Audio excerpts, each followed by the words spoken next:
ಒಂದು breaking news ಇದೆ, ನೋಡೋಣ ಬನ್ನಿ.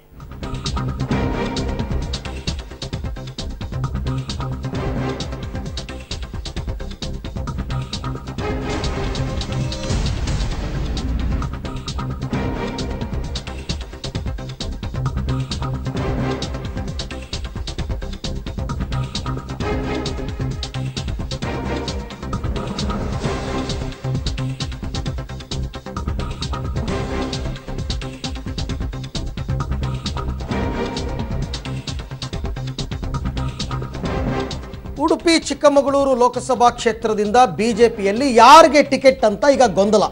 ಯಾಕೆಂದರೆ ಚಿಕ್ಕಮಗಳೂರು ಜಿಲ್ಲೆಯ ಬಿಜೆಪಿ ನಾಯಕರು ಈಗ ಜಯಪ್ರಕಾಶ್ ಹೆಗಡೆ ಅವ್ರ ಜೊತೆ ಚರ್ಚೆಯನ್ನು ಮಾಡ್ತಾ ಇದ್ದಾರಂತೆ.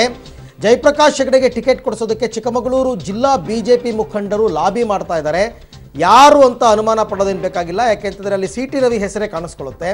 ಆದರೆ ಜಯಪ್ರಕಾಶ್ ಹೆಗಡೆ ಜೊತೆ ಬಿಜೆಪಿ ನಾಯಕರು ಈ ಥರ ಚರ್ಚೆ ಮಾಡಿರ್ತಕ್ಕಂಥದ್ದು ಶೋಭಾ ಕರಂದ್ಲಾಜೆ ಅವರಿಗೆ ಅಸಮಾಧಾನ ಆಗಿದೆ. ಯಾಕೆಂದರೆ ಹಾಲಿ ಸಂಸದೆ ಅವರು ಮತ್ತೆ ನನಗೆ ಅಲ್ಲಿಂದನೇ ಟಿಕೆಟ್ ಬೇಕು ಅಂತ ಕೇಳ್ತಾ ಇದ್ದಾರೆ. ಹಾಗಾಗಿ ಈಗ ಅವರು ಅಸಮಾಧಾನವನ್ನು ವ್ಯಕ್ತಪಡಿಸಿದ್ದಾರೆ.